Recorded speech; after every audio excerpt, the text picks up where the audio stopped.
Good day, traders, and welcome back to another episode of Crypto Vibes with Walt. Hope everyone is doing all right, especially after this massive capitulation move that happened in the marketplace. But if you've been watching our reviews on a regular basis, then you would have probably been in a much better position to handle it and a lot less wrecked as compared to the people who didn't watch it. So, if you recall, in my previous episodes, I've been telling you all that this is a risk-off environment in the market structure. So the price action from the market structure standpoint is also bearish, and that the capitulation move that forms the bottom hadn't happened yet. So price was somewhere around the 38,000 support region when I posted my last review, and lo and behold, it broke support and we had around 36 to 35% drop, which swept all the last year's lows. So hit that like button and subscribe to the channel so that you don't miss out on such priceless analysis that we post week in and week out.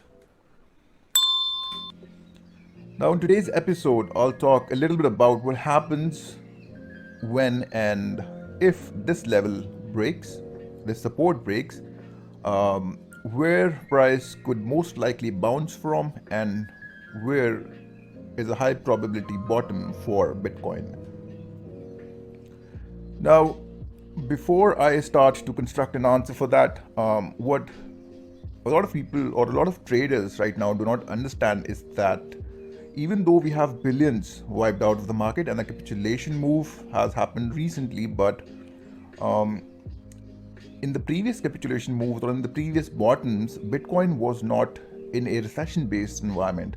And even if we are not in a recession-based environment, at least we are most likely transitioning into a recession-based environment, because we have the Fed rate hike, which is anticipated to be around 50 basis point in the next FOMC, which is in June. And then there are the inflation numbers that are constantly increasing. So there could be a possibility that we get a 75 basis point rate hike, which, even though Powell has not actively considered a 75 basis point rate hike, but still you can never be sure about this. So you have to take into consideration the macroeconomical factors which affect markets drastically before you position yourself for swing trades in these highly uncertain market conditions. So have an eye on what the Fed are doing, so that you don't get caught up in the wrong side of the trade.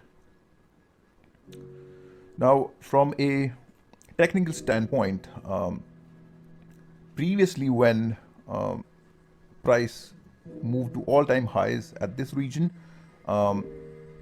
we had an area of support pretty evident for us. So price came back to this region, retested it multiple times, and then rallied higher again.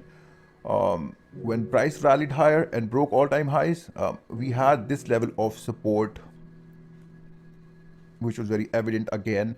Price came down to this level, rallied higher. However, now that price has broken this level, where do you guys see the next level of support at on a weekly time frame, right?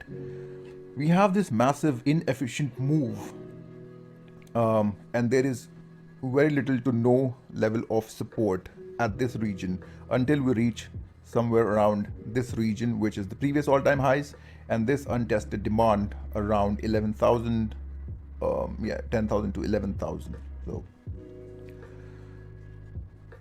it looks horrible, but if price breaks this level and finds acceptance below the old range low, then it could get very, very ugly very soon, because this region is highly inefficient and there is very low volume. So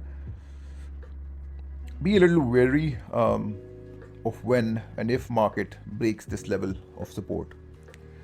Now, another factor that could add fuel to this theory is that there are like a lot of traders who would have positioned themselves when price came back down to this level of support.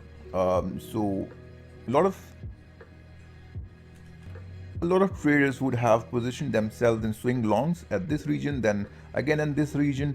Now, if price breaks this level,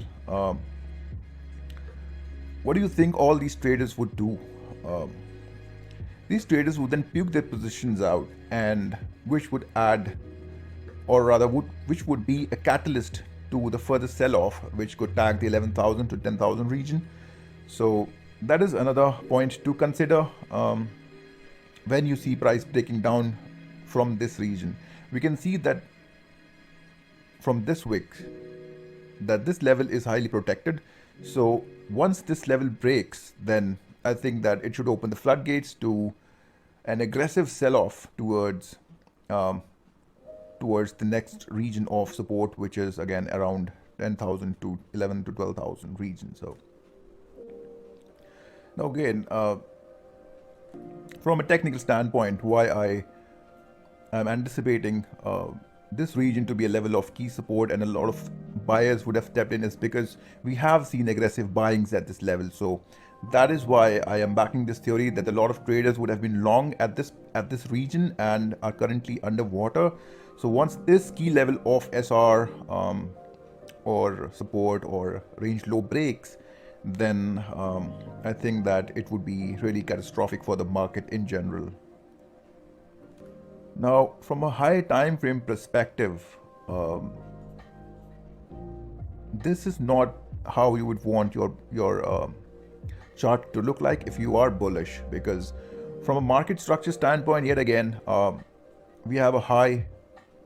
This could also be categorized as a low, a lower high, then again a lower low and a lower high, and this here has broken the previous lows and broken the market structure. So the market structure, so the price is kind of moving in a downward trend, and the market structure is bearish. So another factor that you might want to consider before positioning yourselves in long at this region. Now, from a bullish perspective, we have taken out last year's lows with this move down. So if there's any place that the market should bounce, it has to be this region right here. Because firstly, we have, as I just mentioned, we have taken out all the stops below this level. And secondly, all the breakout traders who were anticipating this level to break down and for market to continue down lower around this region. So the people who shorted at this region are now underwater. So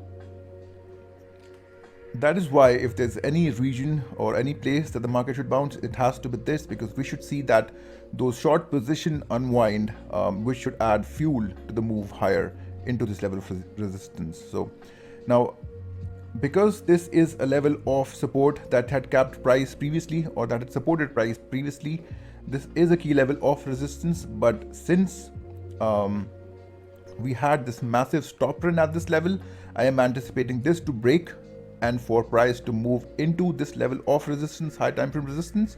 And this is where I would be most interested in shorting the market or shorting Bitcoin towards then a break of this level, and then towards the next high time frame support that I just talked about, which comes at around 10,000 to 11,000 region. But these are highly unpredictable environment, because obviously because of the macroeconomic factors that we have seen, the inflation numbers and the Fed rate hike. So it is difficult to predict if we will break down immediately or consolidate at this region and then a break of either side. So that is why the Fed meeting next month becomes very important, because if they continue to increase the rate hike at a 50 basis point level or a 75 basis point at an extreme, then the market should break down. If the markets continue to move higher, then again a reclaim of this level, and then I would consider any possibility of price moving higher towards the mid-range or this level of resistance. But as I just mentioned, because of the geopolitical events that are occurring in the market, I don't expect risk assets or the markets in general to move higher, especially especially considering that the S&P on the weekly is also showing weakness and has a bearish market structure. So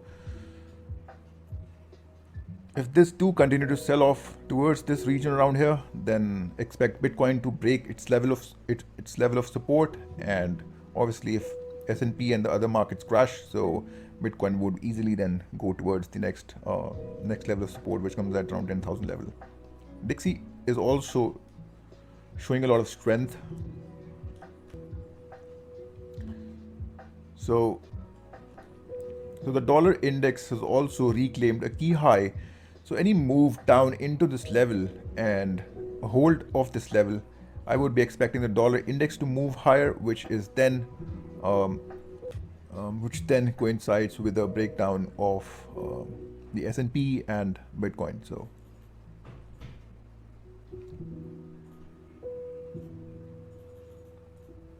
that is what I am expecting the markets to do on a high time frame basis.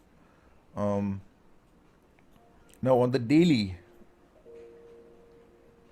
as you can see that the old range high is nicely acting as support.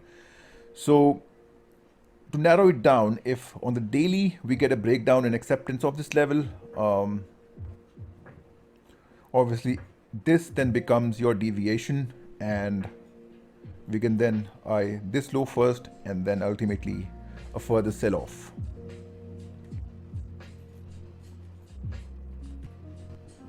Again, if markets are to move higher from this level, then just like we saw on the weekly, this level needs to be reclaimed, and then this region of around 38,000 becomes a heavy resistance zone, because obviously we had the weekly level of resistance, and then we have the daily untested level of supply at this exact same region. So nice confluence to your short bias if price manages to move into this level in the next coming few weeks. And then obviously we have the Fed meeting in June. So if markets move higher and the Fed announce a 50 basis point or a higher rate hike, that becomes our macro top, and we can short the market towards the new lows. So this is what I'm watching on the daily. On a H4 level, I think that for the markets to move higher, this region around here needs to be reclaimed as a level of support. We can see the multiple tests at this level, and yes, price is making higher highs and higher lows, but once this level breaks, I think then all this inefficiency will be fulfilled, and price can easily tag this level of resistance, which we have covered in today's episode on multiple occasions. So this is what I'm watching on Bitcoin on a weekly to a H4 level. Let's quickly look at Ethereum, and then we'll call it a day.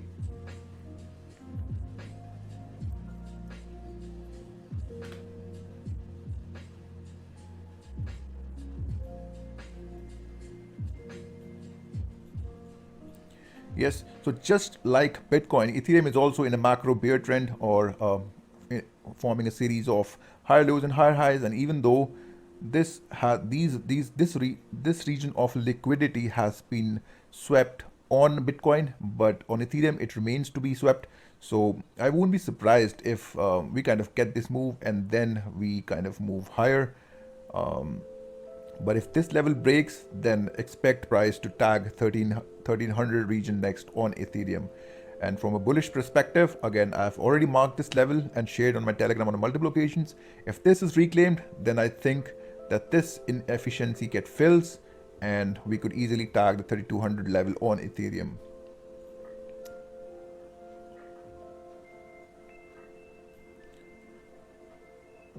So on the daily, we do have similar levels that I just covered on the weekly. So similar idea on both Bitcoin and Ethereum, and I'll be watching the levels that I just covered on both these pairs, and let's see what happens.